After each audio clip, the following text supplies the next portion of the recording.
our two guides who are speaking to us tonight, I have some familiarity with both of them. Our first speaker will be Fred Fields, who I met. We had met him at the Baggs Road boat launch, a friend and I, when he had pulled out just before we did, and he took off, and we were not far behind him with my boat, and one of his jackets blew out the back of his boat, and so I wasn't going to try to catch up with him. So I said, I'm going to call him and tell him that if he wants his jacket back, he has to come to my house. I'm on Skegemog Point, and so we'd have a little more time to chat. We've become good buddies. Once in a great while, he'll if he's got an open spot and he's not guiding that day, he'll ask me to go along. And he usually outfishes me 4 or 5 to 1. It's kind of embarrassing at times. He was not impressed though a couple years ago when he was catching way more perch than I was, and I cast into shallow water just south of the Whitewater Park, and on an ultralight rod hooked what turned out to be a 12-pound lake trout. He said, well, you know you'd rather have a 12-inch perch.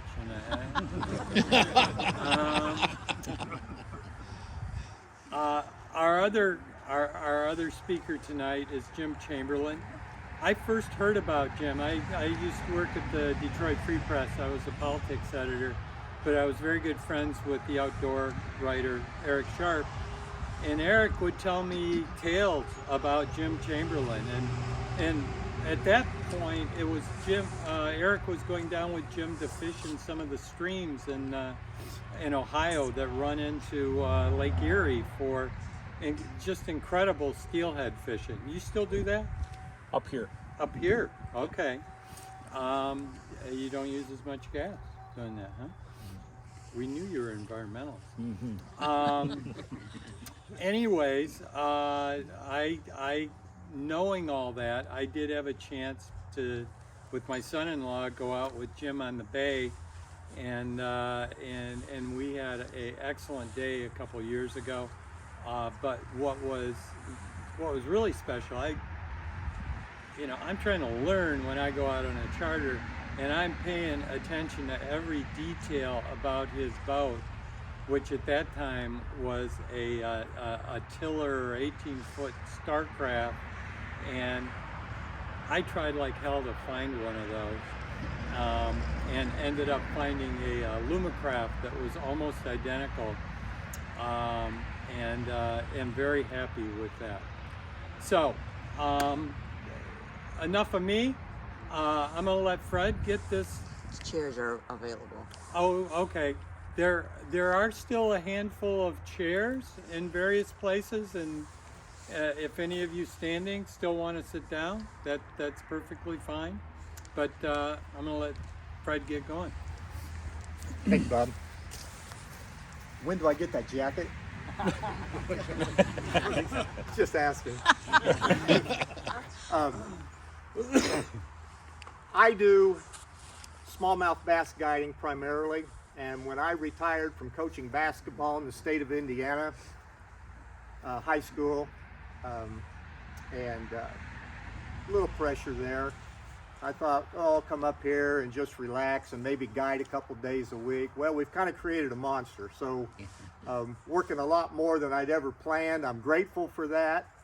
I want to thank all the owners of property on the lakes for sharing the lakes with me and my people. I really try to take care of it, and I've got about 4 things I want to point out in 12 minutes here, and then we will get into any details that you might want to hear.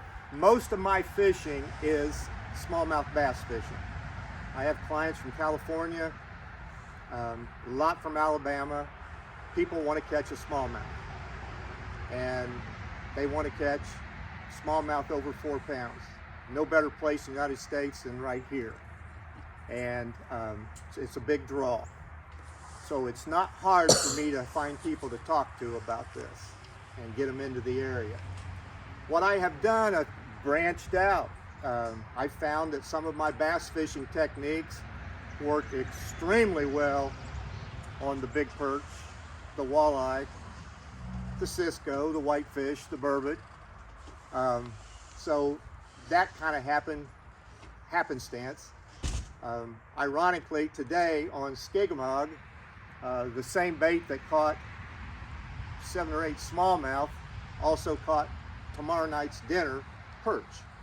The same bait. And so different depth of water, but point being that I love this area.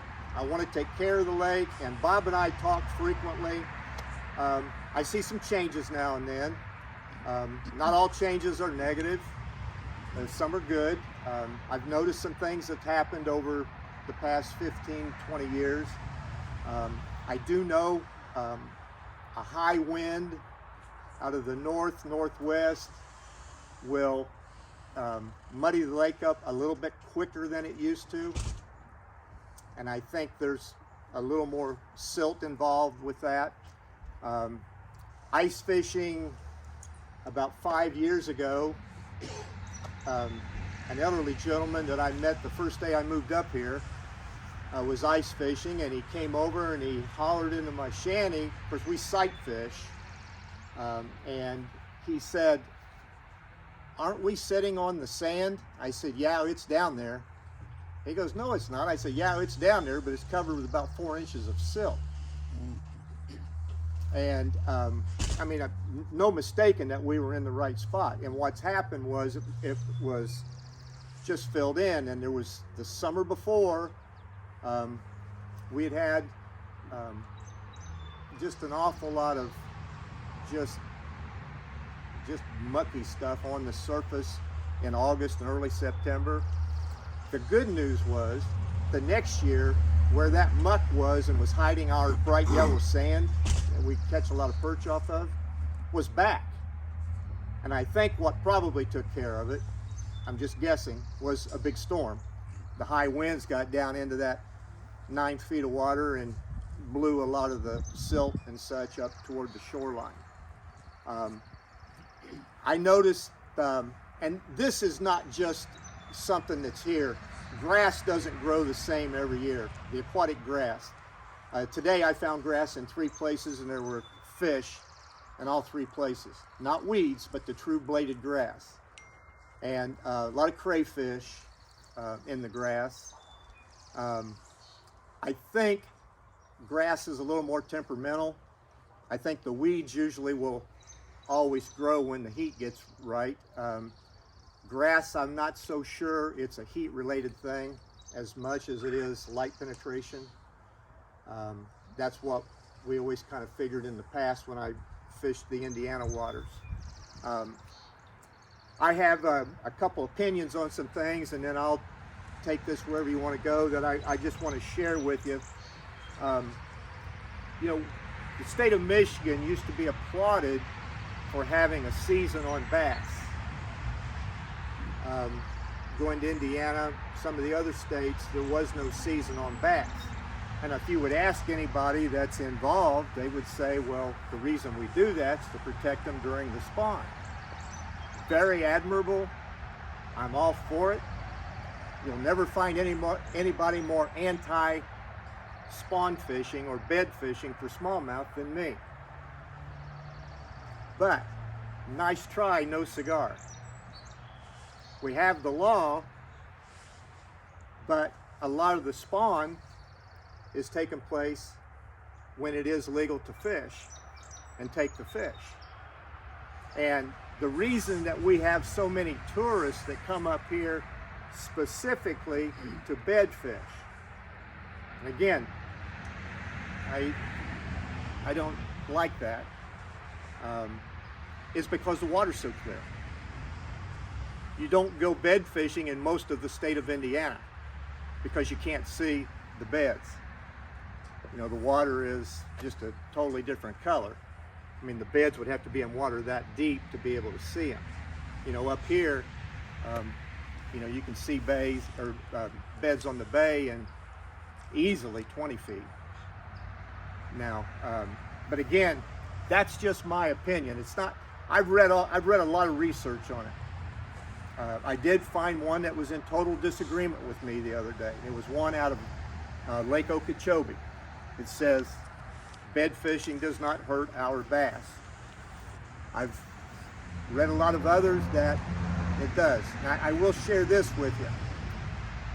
We've seen a big uptick in size of the bass on the bay the last 4 years. The average size has just really gotten up there.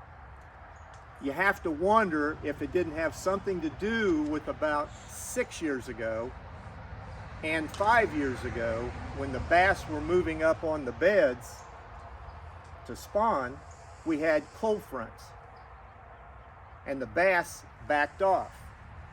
Well, when I used to listen to everything my grandfather said, he would say if you had a cold front when they're getting ready to spawn, they're going to back off. I thought he meant back off and not spawn.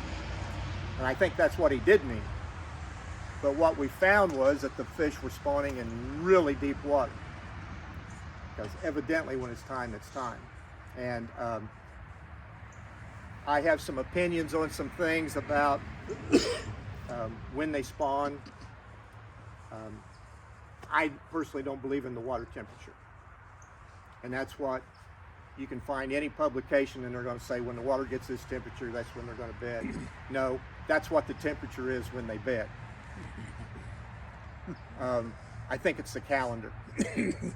I really think it's the calendar.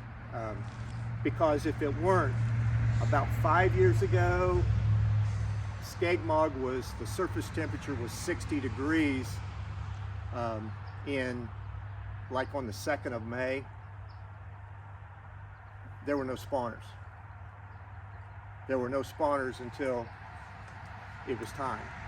I've seen them spawn in 40, 42. Again, not a scientific interpretation of what's going on out there. One man's view, and I've wasted a lifetime doing this. No, half a lifetime. The other half was coaching basketball. So, anyway, this is a great area up here. I understand what people mean when they say profiling. I was at the dock one day, and I have a quote-unquote bass boat. It's a fishing boat. It's a platform made out of fiberglass that I fish off of, and it gives me a good vantage point and all that. And I was there one day, and a guy backed the boat in the water. His father, who was about 80, was hanging on the rope because he pulled it in there.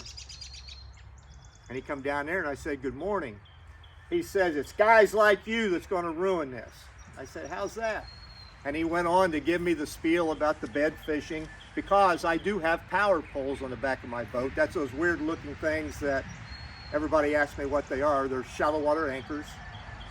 And normally if you're going to profile somebody, aha, you have power poles, you're a bed fisherman. Well, anyway, I let him go on and on and on and on, and his son walked back down and was standing behind his dad and was mouthing the words, "I am so sorry." And I told his son, I said, "No," I said, "it was kind of good to hear somebody agree with the way I think." So, but again, I do get profiled because it looks like I'm one of those guys. I wish that the state of Michigan would go the next step on the tournament fishing coming in for a lot of reasons. One, dominating the parking spots in a boat ramp.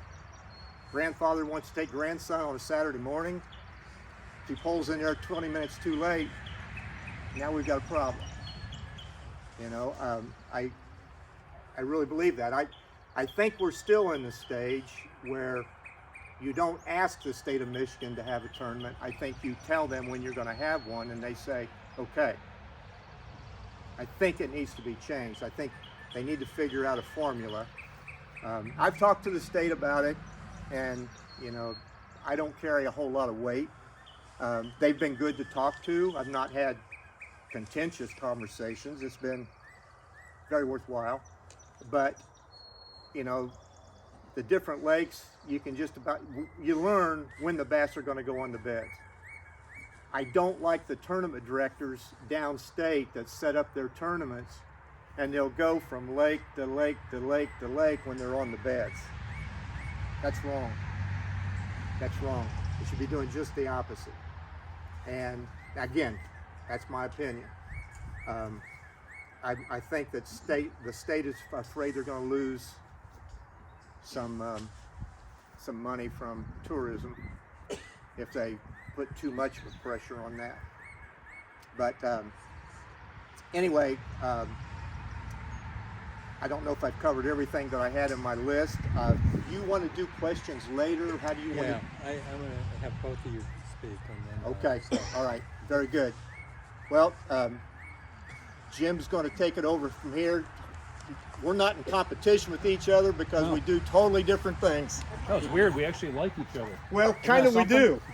So, I've sent people his way, he's sent people my way. absolutely. Hey, thanks for having me out tonight.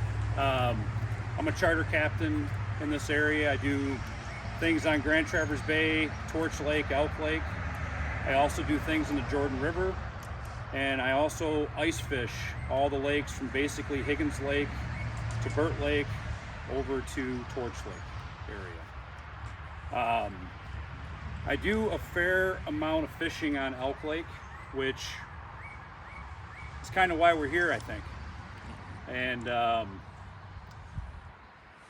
you guys have probably seen my boat around if you guys are ever out there. I have a big Angler Quest Tri-Tune. It's a black boat that has what kind of looks like we're in prison when we're fishing because there's so many rods around the boat. We take up quite a bit of room out in the lake. We run a pretty wide spread with planer boards. I don't know how many people in here know what a planer board is. Okay, fair amount of you. That's good to know. I wouldn't think you guys would be the people who are running them over on us in the summertime. So, but Elk Lake is a really unique lake.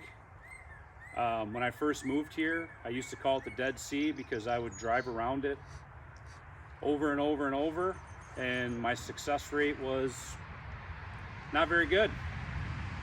And over time, I figured them out. Lots of hours, and I've got a pretty good handle on what's going on out there. We fish Elk Lake a lot of times in the afternoons. The number one lake that I get asked to guide on is Torch, but as you guys know, in the afternoon hours on Torch Lake, it becomes kind of a zoo. And it's amazing. If you go north in the Torch River, you go to the zoo, you go south in the Torch River, and you go to this place where you look around and say, where's everybody at? There's nobody there. So we target lake trout, a lot of lake trout, and we target mostly steelhead. And we kind of target them together. We'll run a couple rods deep. Dipsy divers, downriggers, we'll put them things typically really close to bottom, maybe 5-10 feet off. And then on our planer boards, we'll have those things scattered in some certain temperature waters. I know Fred said he doesn't believe in temperature, but with trout, it's a little different because they don't really like water that's, the steelhead, they'll swim in water that's 70 degrees, but they don't like it. They'll feed up there. But the lake trout, they like that 38-degree water that's on the bottom. So that's why we have a different spread. Now, when we're fishing for those things, we occasionally do catch a muskie, occasionally do catch a bass, and occasionally we do get into some Cisco out there too. So a lot of the things we're fishing with, we use a lot of flashers and peanuts.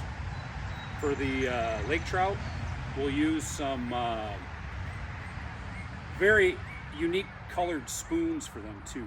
I don't know if you guys know what the color antifreeze is. The spoon colors look just like antifreeze, and it seems like those fish really key in on that. I don't know what that looks like 180 feet down, but when I look at it, if I saw it in a package and I was a novice fisherman, I'd look at that and say, this is painted to catch me, not the fish. But the fish in Elk Lake, they seem to like it. Is that a greenish? Yeah, there's two different kinds. So there's a pink version of it and a green version of it. But the green version seems to be what they like deep. The Spring pink spoon. version they like up. You can't buy spring spoons anymore, so I'll say spring spoon. Because I got Pretty one. much. Pretty much. So, but other than that, I mean, I'll do some questions with you guys. I mean, I'm sure you guys have some detailed things that you want to know about. I just wanted to kind of give you an overview on what we do. And I don't have any opinions about anything like Fred, but there's really nothing to have any opinions about right now. I mean, everything's going great. It doesn't do me any good to Yeah, have those no. opinions. You Go ahead. say you fish for lake trout on elk. We've heard that may be a remnant population. Is that What is it? Remnant that population. that wasn't stocked. They're not stocked.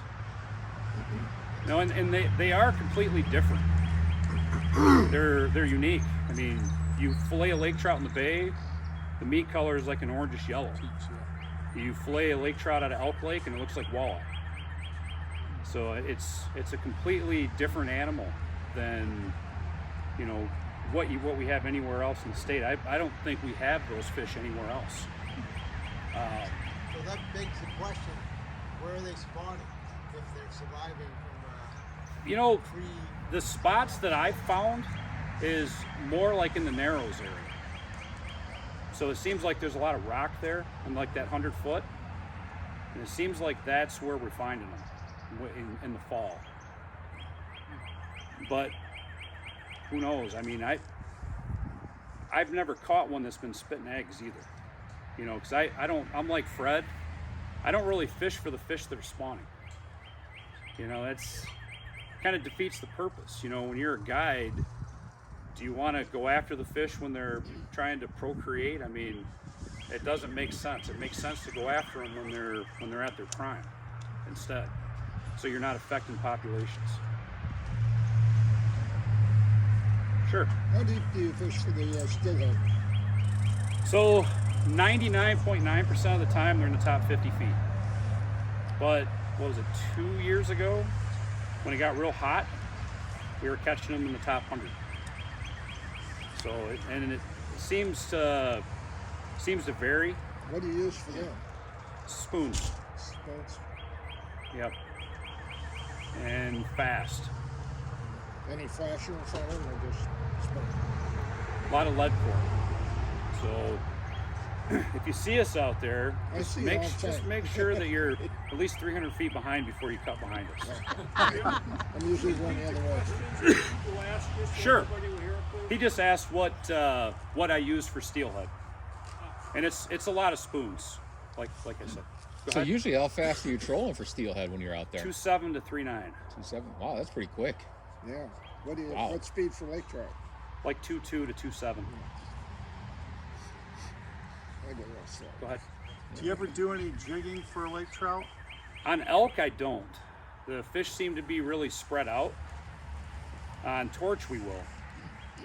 You can find more clusters of them there, but it seems like the lake trout in Elk Lake are just really spread out through that whole basin. So a lot of times when we fish elk, it's kind of like renting a pontoon boat, right? We'd take a tour of the lake, the ladies sit up in the front of the boat, talk about the houses, the boys are in the back, yanking on the lake trout we're pulling up. You know, we do basically a whole circle around the whole lake almost every time we go out there. Because I've heard a couple different fishermen tell me that they've had some success over by Whitewater Park jigging at the drop-off. You know, that's basically where the guys ice fishing. Yeah. Ice fishing. So is it Angel Road? I think Yeah. it's the first no, road. It's Dock Road. Talk to me after I'll tell you that. The north side, if you go up a mile north, I think it's Yeah, Angel that's Road, Angel. right? That's right. So they'll fish between that section there. But the fish that we're targeting, you know, they're just random fish that are spread out through the deep basin. Okay, thank you.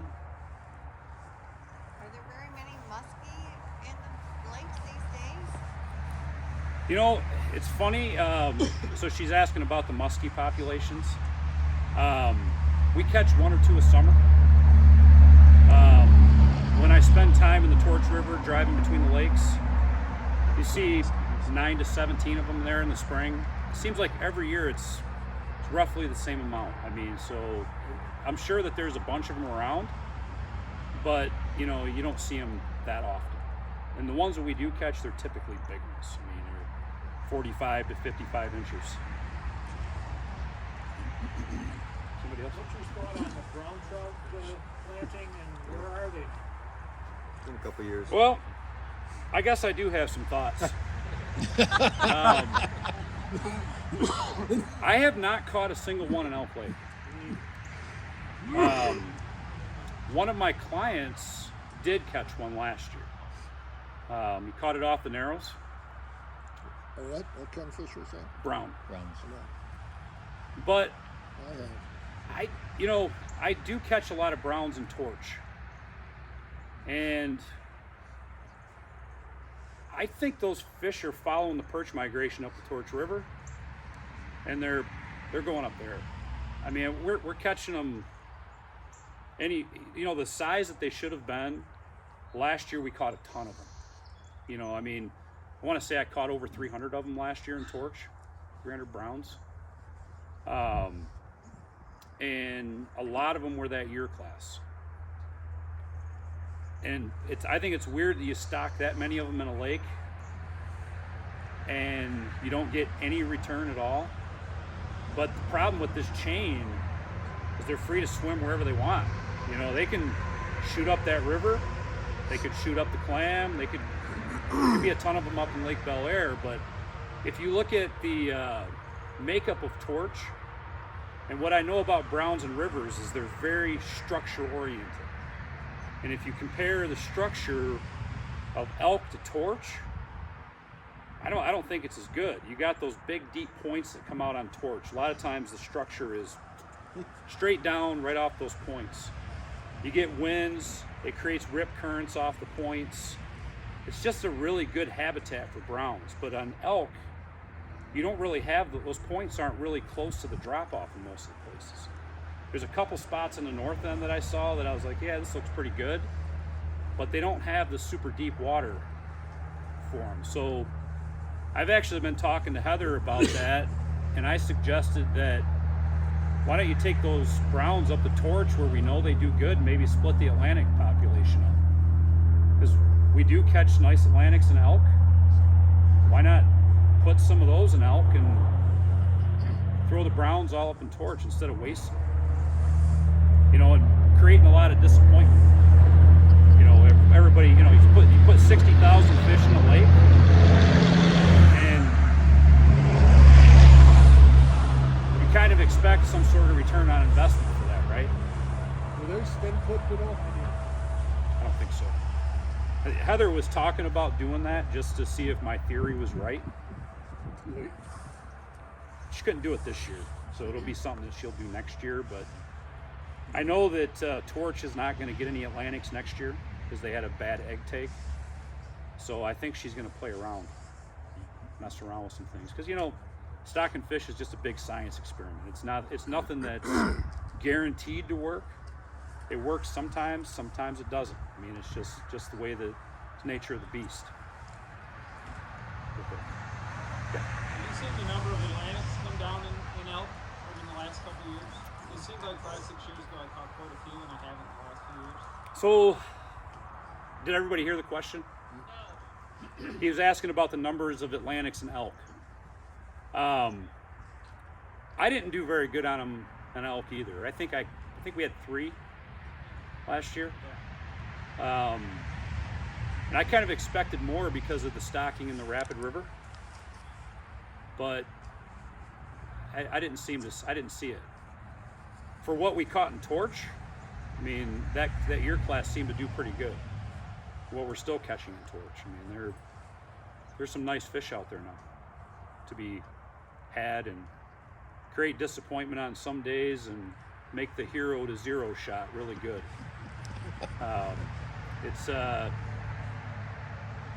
If we can keep that going, think we may have something really special in the area.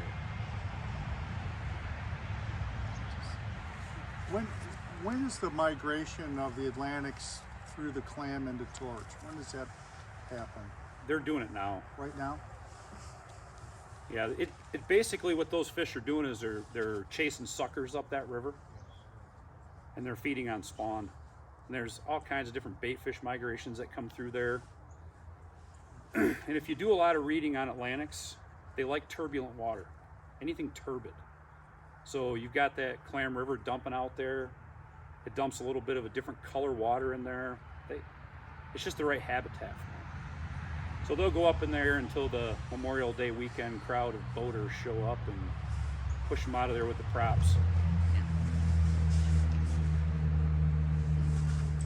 Okay. Any questions for Fred about bass or perch or?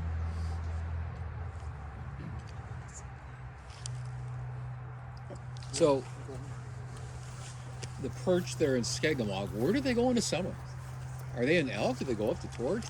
They just seem to disappear. Well, I have questions for you people too.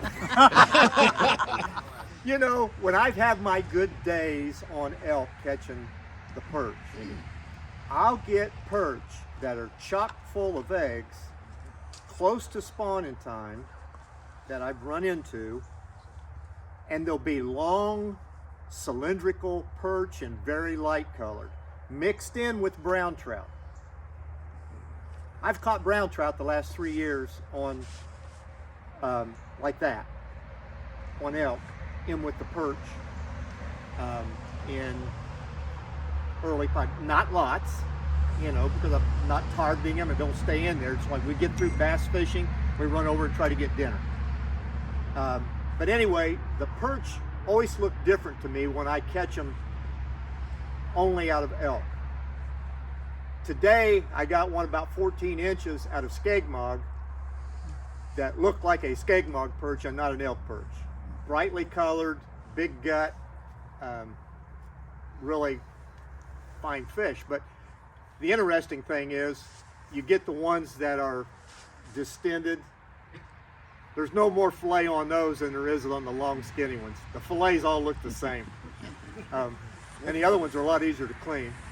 But I don't know, but I do know migration. And something I forgot to mention. I don't guide in the wintertime. I just go out and sight fish for perch. Use all artificials, and I've learned a lot from doing that.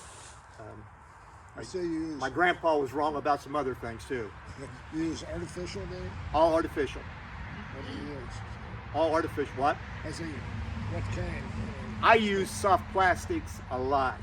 I use what they refer to as crappie tubes. Got pretty good at doing that in the wintertime, and then as soon as the ice would go off down in Indiana before I moved up here, got pretty good at it. Learned a lot. What I've learned from fishing the clear waters of the bay and from sight fishing on Skegemog is less is more as far as moving the bait. If you move the bait at the wrong time when that 12-inch perch is coming in, that thing will run like a scared rabbit. And the guys that fish live bait, many times they've said, I've got a live minnow down there, and that minnow's finning and that perch will run away from it. Well, that's not every day. That's just on that particular day.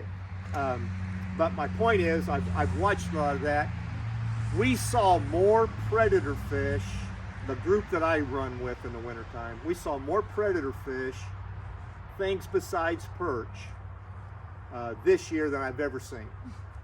Saw probably 20 times as many walleye in there this year. I think those are Elk Lake walleye. I've caught 3 walleye in Elk Lake in 45 years. Yeah.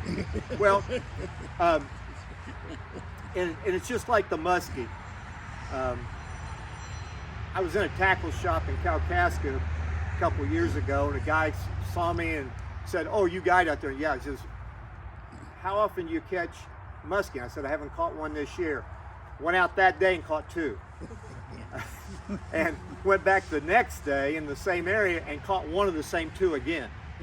The one that had the mark that looked like an eagle had a hold of him. Not big fish. Now last year I did get a big one out of Skegemog. I had one that was, it was before season. I'm by myself. I've got my grips on him. Caught him on a light rod with a jerk bait. The poor fish wasn't going to get away because he was hooked right here.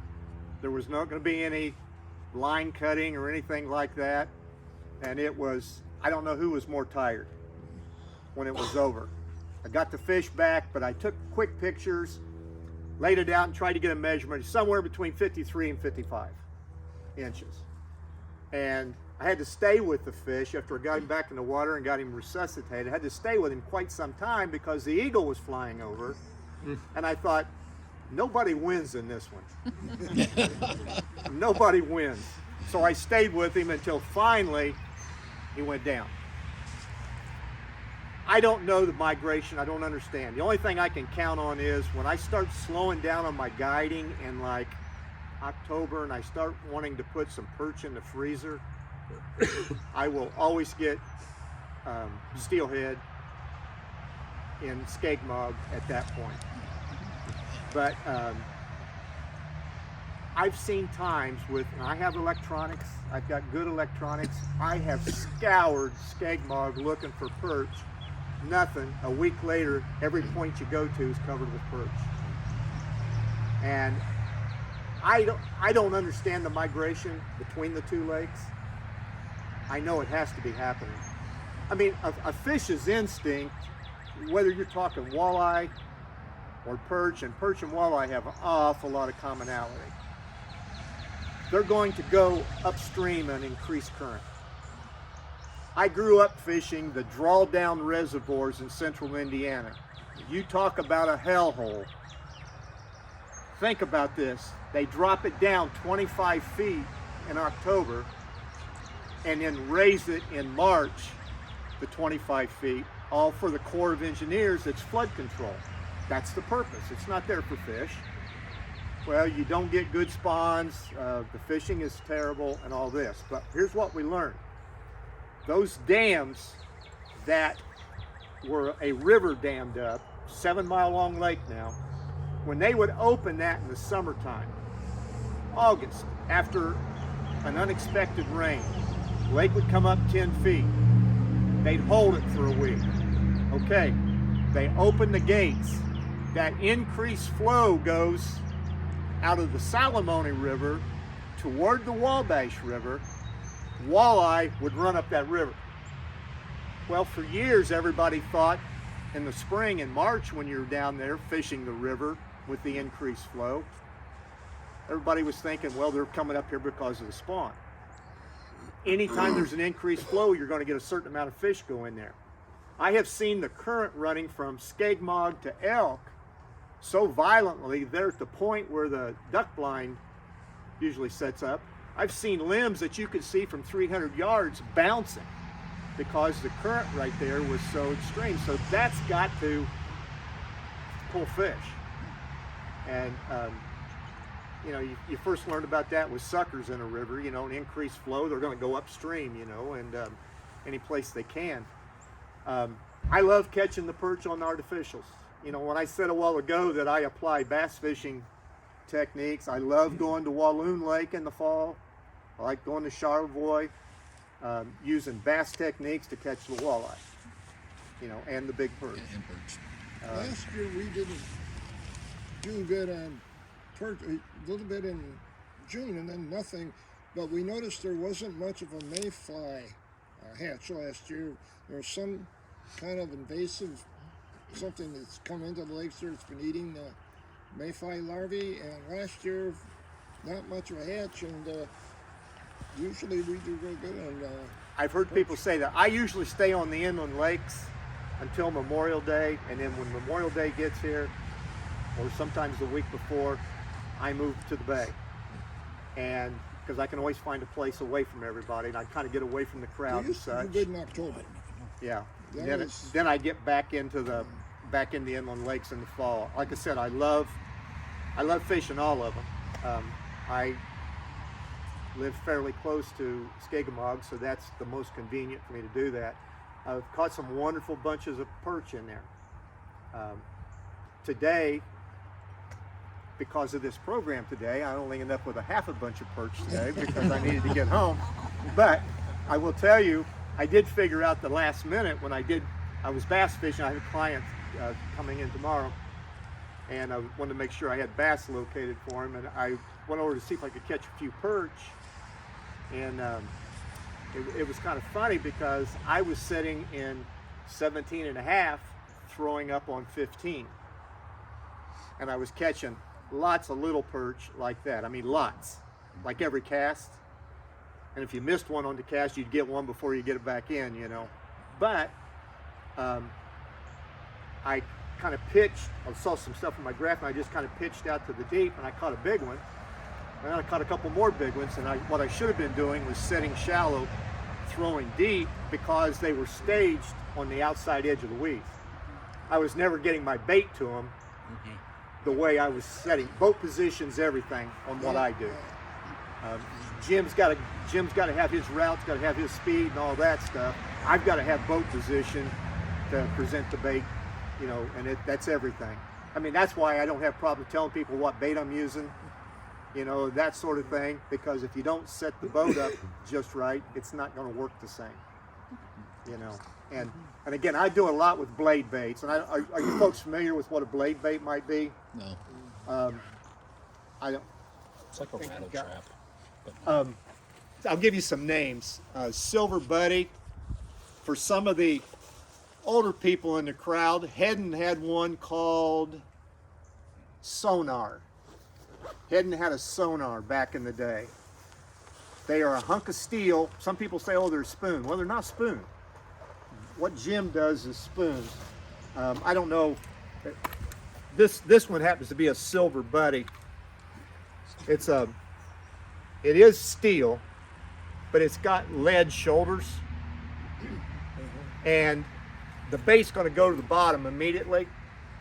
When you pull, it's going to vibrate, and I'm going to throw a number out there. 90% of the fish you catch on this, whether it be smallmouth, walleye, perch, are going to hit it as it's falling back. The way I've got these fish pinpointed is that they'd rather eat something injured or dying than they would something that's healthy.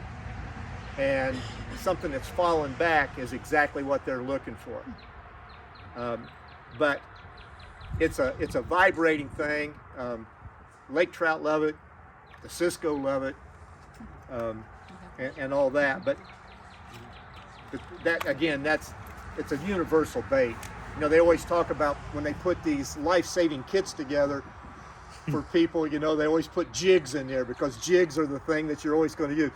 I would change it and put a blade bait in. That's what I would do. It's just a great universal bait.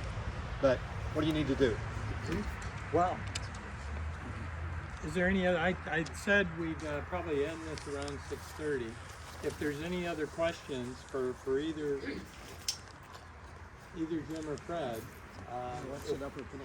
if not, they'll probably hang around here a little bit.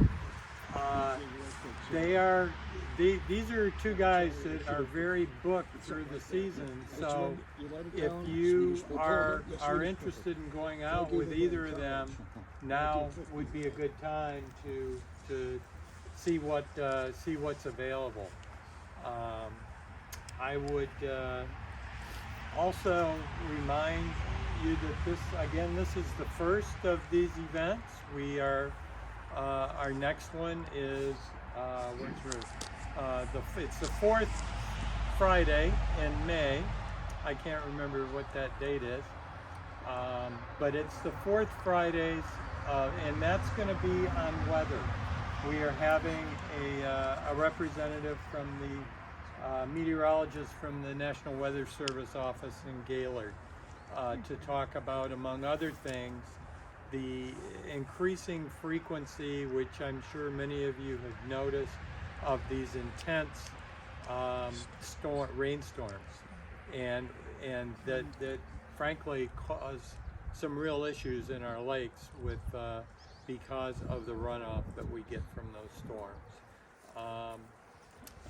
And then through the rest of the summer, the Corps of Engineers just did a hydrology study on our waters, and we'll have a report on that. We're going to have a report on the drone survey that was done last year of our lakes. So a lot more coming.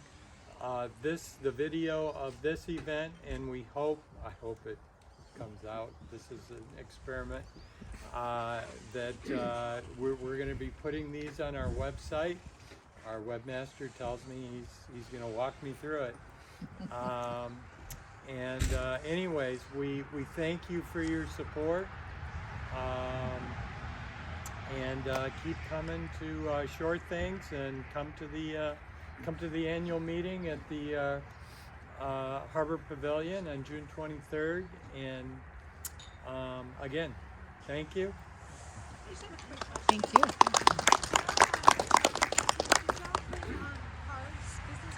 Yep.